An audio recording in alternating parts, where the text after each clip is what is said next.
it comes out when they be like, well, you know how this, and I stop them, I'm like, I don't No, know. no. So please don't say, do you know? I have heard, but I don't know. So it just be one of those joking moments where it just like, this is a situation that's new to my eyes. And then they were like, this is what we used to do back in the day, you know? I said, no, I wasn't born. I was only born in 96.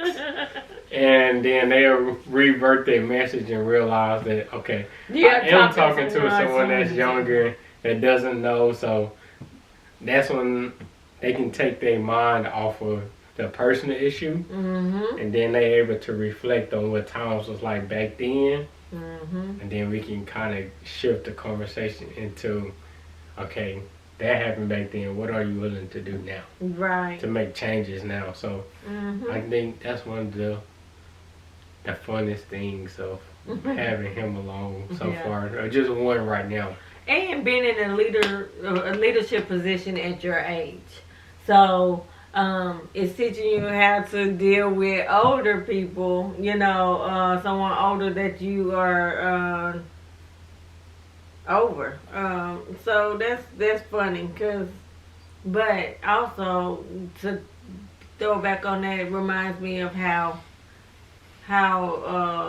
long I've been dealing with stuff. Is, you know, and Joe, he put it to me, saying, he was like, baby, I've been with you 10 years and I'm tired of hearing the same stuff between, you know, your mom and all that stuff. And I know you. I was like, yeah. I mean, I said, but you know what? I guess that's what also is a strong suit for me, listening to other people's problems and solving it, you know.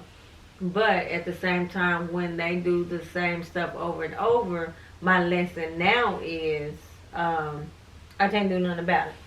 I'm done. So that's why it's so amazing to feel good about not focusing on better than amazing. I ain't worried about anybody else's problem, but what goes on in these four walls. Him, my husband, me, and you three. That's it. If it don't have anything, Paige, it don't have nothing to do with y'all, there's nothing I can do. And y'all don't have problems like that. So, you know what I'm saying?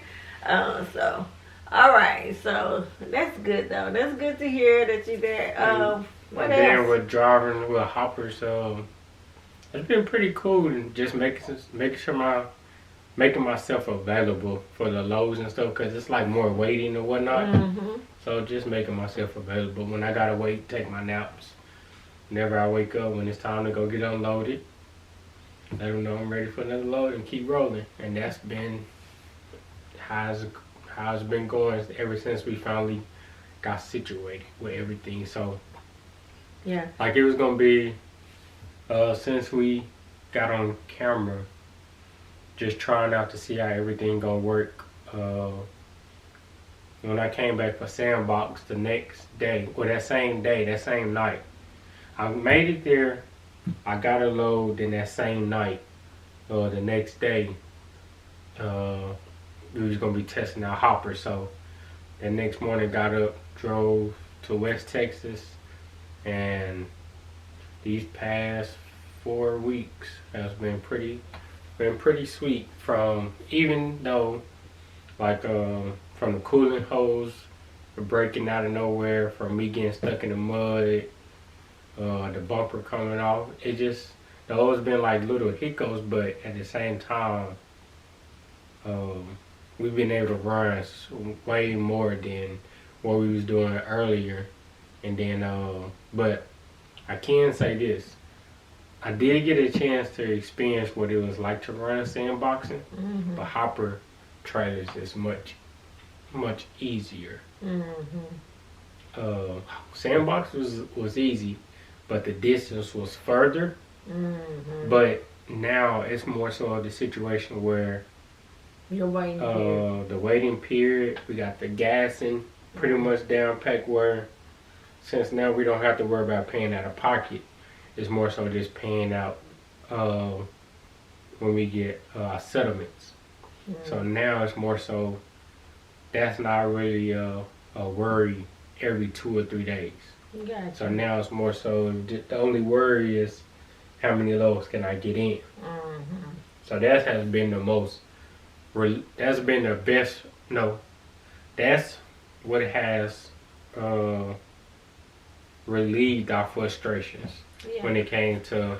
Yeah, because that was the most challenging. Now it's not so much challenging. It's not a challenge anymore. It's just the now only more challenge is now is make sure you get paid on time. Gotcha. Because coming from getting screwed over with payment and unnecessary fees and things not being right, it's been like that. Yeah. And then now it's we kind of got into like another thing where it's like they was promised hopper trailers was 15% more, but it's the same rate as the sandbox. So now it's going like some discrepancies up there. Like, okay, what's going on here? Why are we getting the same rates of what sandbox do when this is what I said pays more? So what's going on? So it's a possibility of some back pay probably, but who knows? We'll see. Yeah, and something down and I think it's more of not knowing everything in industries like that where people are gonna try that, and that's where I'm at with the hauling too. Yeah, I think that's what it like. Even though they got their connects already, so now it's like whoever's new coming along, you gotta get them until they finally get on, and it's like okay, they know. So now, let's see what we can cut to put more and all that. It's kind of like that, yeah. And I guess it's like that with every industry, but it's like you don't realize how many people gatekeep things. Exactly. And it's very amazing to see like, okay, I understand why y'all gatekeep, but it's only growing because you make it to appear as it's booming. So if you really wanted extra people, it don't need for you to skim every penny or every nickel off. Exactly. Because eventually, even if you have multiple drivers, your rate is your rate. So whether they do the work or not, or if it's not good for them or not, long as you are getting your cut, you should be able to move on. Exactly. But I understand it don't work like that, and people gonna be greedy, or they gonna find ways where they gotta maximize and get a little bit more. Yeah, it's all about the bottom line. I tell Jordan, we talk about it all the time, and they try to hit you with, well, you know, if your gas is already included. Come on now. You getting a contract. The contractor is reaching out to get trucks. So what they do is majority, because they buddy, they call these different companies and say, hey, we need X amount of trucks. Well, the company in itself don't have probably 3 trucks of their own. The rest, they are what they call renting. So they renting us for a price. That's that third party. We're being rented. And then you get mad at us because we're not there when you want. Well, we're an independent contractor, first of all. You can't tell say no if I want to. Exactly.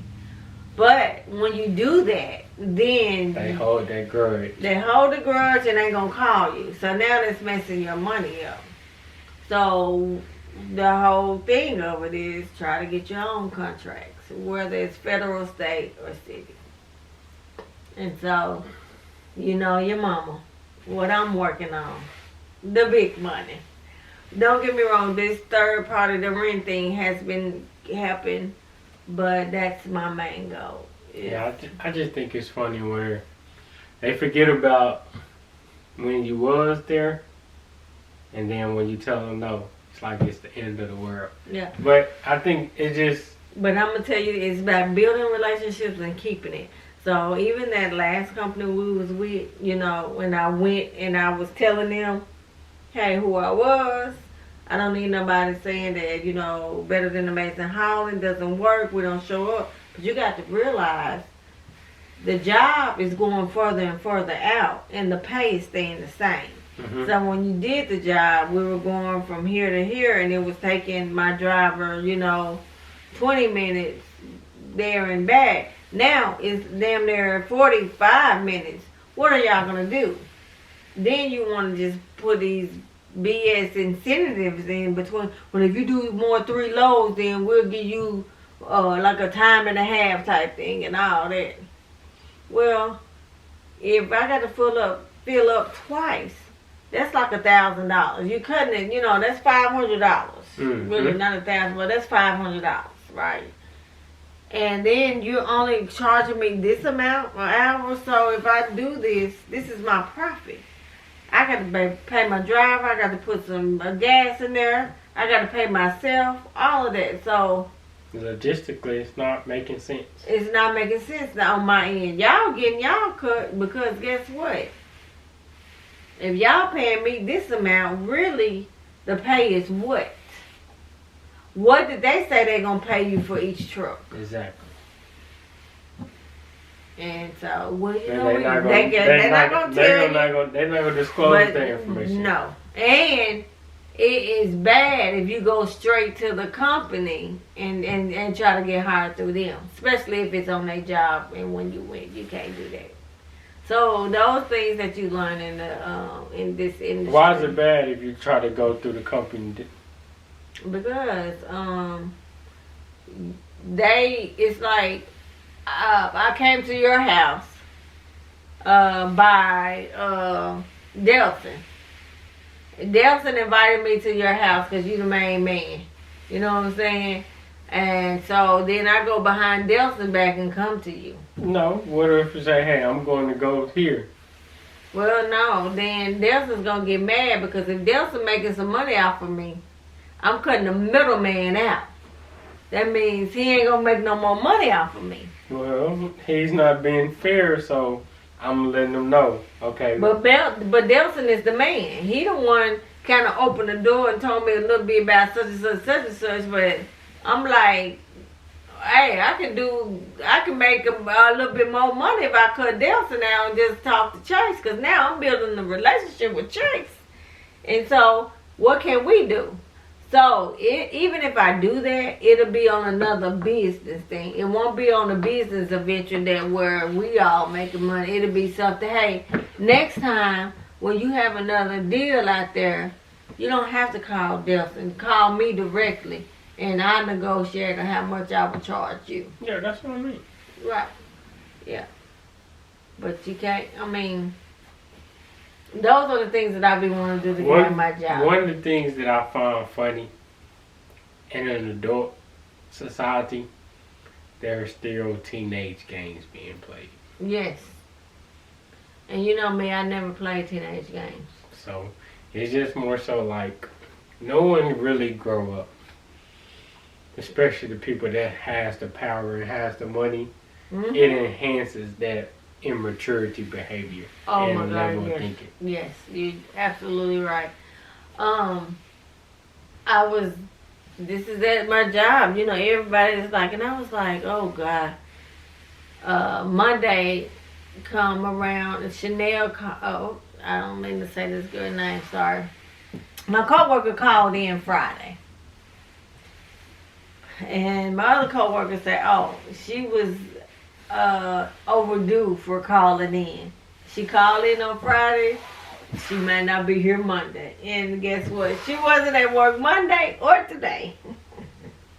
I said, well, I can't wait till this week because I don't care what y'all do from here on out. So, it's not that many appointments though. And so, they gonna probably have it easy. You know what I'm saying? So, it's just, anyway.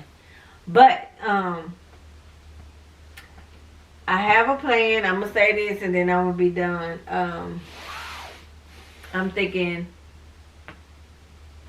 I may get myself into March and I'll be done in 2023. So. Like you said, you be getting your CDLs.